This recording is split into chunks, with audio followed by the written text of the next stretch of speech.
Papa Jack, gusto ko pong tumawag kaso wala kaming phone. Patay. Gusto ko sana marinig yung word of wisdom mula sa isang taong malawak ang pangunawa. Naku, may 2-year and 4 months BF po ako but he decided na walang munang commitment. Mag-focus daw muna sa pag-aaral ko kasi I am a graduating student. Mahal na mahal ko siya kaya pumayag ako masakit man na wala na siya ngayong oras na kailangan ko siya bilang inspirasyon ko at pag-ukunan ng lakas, magtitiis ako dahil ito ang gusto niya. Kailangan pagpatuloy pa din ako magtiwala. Pagpapakamartir po ba ito kahit alam kong may ibang rason, tinanggap ko yung gusto niya. At hanggang ngayon, araw-araw pa rin siyang minamahal ko kahit binitawan na niya ako. Kasinungalingan niya, di ba wala mo ng komunikasyon para makapag-focus ka. Lalo ka naguluhan eh.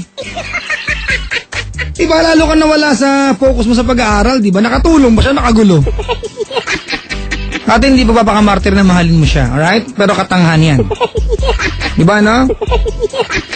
Maliwanag naman siguro sa'yo, diba? Na ini-etchos ka lang yan. Ano yun? Wala mo ng commitment, bigla-bigla. Dapat nga pag tumatagal ang relasyon, mas malalim ang commitment. Tumatagal, biglang walang commitment, nakakaduda. Alright? Hindi kasi kita nakausap ko kasi wala kayong landline. Pero bluntly, makipaghiwalay ka na. Ibigay mo yung gusto niya. Diba? Ang totoo niyan, siya may gusto maghiwalay kayo. Diba? Dinaan lang niya sa mababaw na dahilan na wala mo na commitment. Pero, bakit mo kailangan, diba, na kumbaga, makipagpares, diba? Sa isang taong hindi kayang i-commit ang sarili sa'yo. Diba? You know, being with someone is committing yourself. Kung hindi mo kayang wala kang sense of commitment sa isang tao, bakit pa? Anong meron, di ba? Wag na. Alright, ate, kung sino man to, si Eliza Belandres. Ayan, binanggit ko pala mo ng buo, ha? Eliza Belandres, iwanan mo na ang boyfriend mo. Total, siya ang unang nang iwan sa'yo. Alright? Oo. Actually, i-confirm mo lang yung bagay na siya ang unang gumawa, which is bitawan ka. Mga kaibigan, lang na saya, I'd like to invite you po sumali sa ating The Letter mamaya. Ayan, ang format, Love Radio Space at TLC Space, Letter Space, yung laman ng sulat mo sa akin, hindi pala, ipapadala mo sa akin, para kung kanino man yan, tapos yung pangalan mo sa dulo, yung mga tipong lovingly yours, Churbas, ganyan. At isend sa 2600. Ako po, hindi dyan mga kaibigan, na parang lasing magsalita, hindi naman nakainom. Parang puyat at pagod, pero kompleto ang tulog, si Papa Jack po ako. Nabigat bagay mo nyo, gawin nating lightning. Ay, may Hello? Hello? May caller po sa kabilang line na nanginginig. Bakit? May malaria ka ba? Wala po. Anong pangalan? Cyrus po. Cyrus. Hi, Cyrus. Ay, good evening po. Ilan taon na? 20 po. Taga saan? Taga Lastinga. Ano ginagawa sa buhay? Nag-aaral po ngayon. Ano karamdaman? Ano lang po, nahirapan po kasi akong mag-move on. Naku, Diyos ko, yung radyo. Hello? Nahirapan kang mag-move on. Opo. Sino ba itong pag-uusapan natin? Yung ex-girlfriend ko po. Siyempre. Gano'ng katagal naging kayo? Magti 3 years na po kami dapat next month. Oy, tagal din. Opo. Aray kailan ka naghiwalay? Bali po, Papa Jack, parang, ewan ko po ba kung formal na o hindi pa kasi po, parang last week lang po nakita ko kami. Ganun. Masaya pa? Masaya po kasi po may sitwasyon po na hindi katanggap-tanggap. Gaya so na? po nahihirapan na hindi ko po ma-overcome yung nangyari. May nagawa siya sa'yo? Opo. Cyrus, ito ba betrayal of trust? Opo eh. Ano nagawa niya? Kasi po para pong yung hindi po katanggap-tanggap para sa isang lalaki na nagawa nung girlfriend mo yun sa'yo. Okay, magre-react lang ako ha. Opo. Alright. Hindi katanggap-tanggap sa isang lalaki. Opo. Ang tinutukoy ba natin dito, Cyrus, ay nangaliwa ang iyong girlfriend? Hindi lang po sa nangaliwa. Nakipag-sex siya sa iba? Opo, ganun. Ilalatag ko ng matino. Alright? Opo. Sa Ilunjing, ito, na magre-react lang ako, alalayan mo ako dito sa bagay na to. Kasi Opo. parang ang dating kasi nito, parang one-sided lang kasi. Hindi muna tungkol sa ito, ha? Opo. Yung idea na hindi katanggap-tanggap sa isang lalaki. This is a concern of machismo. Opo. Pwede bang i-restructure natin na ito hindi katanggap-tanggap sa isang taong committed o may karelasyon? Kasi parang ang dating pag tayo nanloko katanggap-tanggap ba? Hindi po, kasi po... Hindi, yung kasi yung punto, di ba? Opo. Andun tayo, masakit sa ipinagdadaanan mo. Gusto ko lang kasi, total nadaanan mo na yung issue. Hindi ito katanggap-tanggap, hindi lang sa lalaki. Kasi parang ang dating sa kultura natin, pag lalaki ng loko, pwedeng iiyak lang ng girl at okay na. Tapos na. Diba? Kasi nga, lalaki tayo di ba? Pwedeng hugasan yan di ba? Opo, Papa Jack. O, pag babae, may iiwang lapot, gano'n. Hindi, kasi po ganito po. Basta nagtaksil siya. Opo, okay, kasi sige, po yung sitwasyon po namin, iba po sa... siguro may na-encounter na rin po ibang tao na gano'n. Kaso po, ako po kasi hirap talaga sa hirap o ginhawa, nagkasama na po kami. Lahat talaga naman ng relasyon na Opo, kasi po... Paliwanag mo sa akin, Cyrus, paano naging kaiba? Kasi po, ganito po, yung sitwasyon namin, for almost 2 years po siguro, naging magka-live-in na po kami. Okay. Doon po, open ko na sa inyo, Papa Jack, kasi talagang ang hirap. Bali po, for almost 2 years, magkasama na po kami. Tapos po, nag-live-in po kami kasama ng pamilya niya. Ngayon po, nangyari, parang, kasi po yung negosyo lang po yung kinabubuhay ng pamilya niya. Ngayon po yung negosyo. Teka lang, anong negosyo lang? Para minamalit mo business? Hindi po, kasi po nagbi-business po yung silang pamilya. Maganda po yung business. Maayos po yung pamamalakad naman ng pamilya niya. Kaso po, syempre po darating po sa punto na nalulugi din yung business. Okay. Bali po yun po, nag-live-in po kami dun sa bahay po nila. Ngayon po, edi para pong marami po kasing utang sa lending yung sa parents niya, ganun po. Tapos dumating ho sa punto na nagtago na po kami, nakuha ko po yung pera ko, nilipat ko po sila sa ibang lugar, hanggang sa ako lang po yung nagtatrabaho sa amin, tsaka po dun sa pamilya niya. Ngayon ho, dumating ho sa punto na parang ho nung nawalan ako ng trabaho, nagmukha po akong basura sa pamilya niya. Yung sinasabi pa ho sa akin na, sana anak, nag-asawa ka na lang ng matanda. Yung mga sakripisyo ho talaga napakahirap nung nasa side ng pamilya niya. Para bang andali-dali para sa kanila pagkatapos ng lahat. Tapos ho, nangyari ho, nag-live-in ho kami na bumukod ho kami ng sarili. Para pong... hanap buhay mo, Cyrus? Bali po, kasi po, for almost 3 years, magti 3 years na po ako nagtatrabaho. Hanap buhay ni Cyrus? Ano po, dati po sa SM po ako. Ano yung negosyo nila dati? Bali po, kasi 3 po yun Mineral, yung nagmi-mineral po.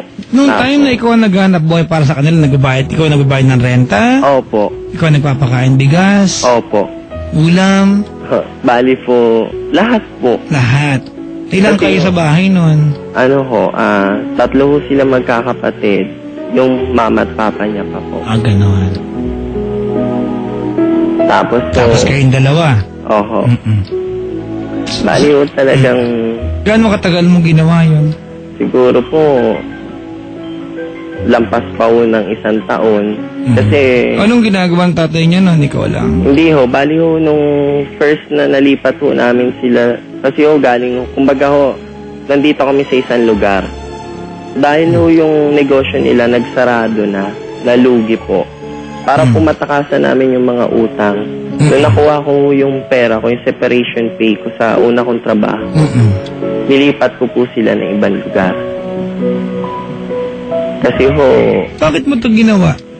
Kasi ho, nakikita ko na nag-suffer na kami parehas. Minsan ho... Hindi, bakit mo ito ginawa? Kasi ho, mahal ko po yung exactly, babae. Stop right there. Alright? Opo. Okay. Ano bang ginagawa mo itong mga pagtulong sa buhay niya, sa mga taong mahal niya? Opo. Masaya ka ba sa ginagawa mo?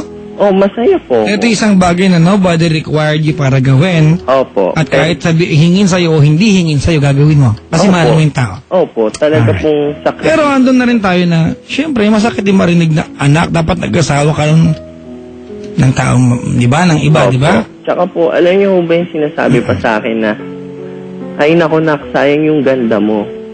Yung partner ko, sasabihin ko sa kanya, pagka kami na lang, kanino sayang yung ganda mo? Sa akin ba? Pakinaan yung radyo na. Pakinaan niya.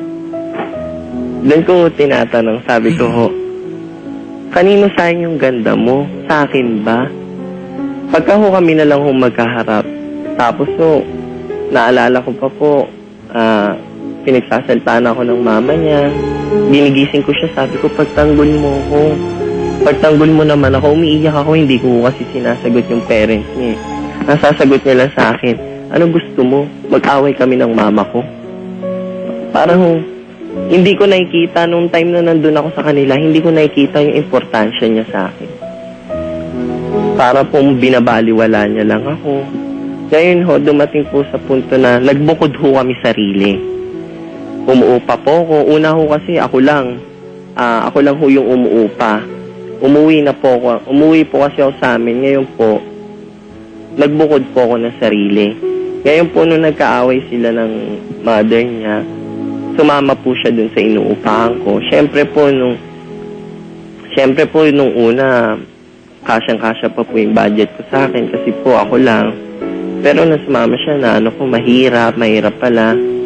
Ang pinaka hindi ko po kasi natanggap nung naghiwalay kami nung para po kasi sabi ko, nag-grocery po kasi ako eh.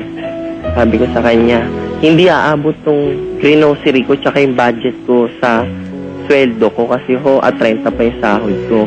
Sabi ko, total sa sahod ka naman ng 20, baka pwedeng dagdagan mo tong pagkain natin, itong pamasahin natin. Ganyan mo kalambing sinabi sa kanya? Oo, talagang sinabi ko sa kanya. Ngayon nung nag-away lang ho kami ng isang araw kasi ho, mga 15 pa lang ho nung nag-grocery na ako eh. Bali ho nung sabi ko sa kanya nung 15 pa lang, sabi ko hindi aabot to. Sabi ko, dagdagan mo na lang kasi sa sahod ka naman. Alright, ganda. Sige, shortcut tayo, anak. Opo. Kasi itong manikwento mo sa akin, gusto kong isipin na lahat ng relasyon dadaan sa pagsubok. Magkakaiba man. Opo. Kasi kanina, ang bungad mo sa akin, Baba Jack, kasi parang kaiba kayo sa ibang relasyon. Opo. Kaiba talaga. Wala namang dalawang love story ng magkatulad. Ay, wala ka identical. Opo. Alright? Opo. So, kumbaga, but that doesn't make yung love story nyo, kayong dalawa na lesser special story to be told, alright? Opo. Ang punto ko dito, Cyrus, Opo. alright, naghiwalay kayo, kailan? Siguro po one month na. Mag-1 month na kayo naghiwalay, alright? Kasi ang bungad mo sa kabuuan ng kwento mo, kung iisipin, opo, gusto ko tang bigyan ng rebulto ngayon. sabi nga po nila. Teka lang muna, kuya, ha? Opo. Parang ang dating dito kasi, parang ako sa lahat kasi, Cyrus, ayoko ng taong gagawa ng isang bagay hindi para gawin yung bagay, kundi pag dumating yung time na nagkakwentuhan siya ang tama. Opo, kasi po ako po... Takot ako. I fear, Cyrus, na baka dumawi itong kwentuhan natin. Just hindi because po. You did a lot of things para sa kanya. Opo. Di ba? Hindi po. Wala ba siyang karapatan na sundin yung nararamdaman niya? Parang ganun tong magiging tanong ko sa'yo eh. Opo. Kasi parang ang dating, konti na lang, manunumbat ka na eh.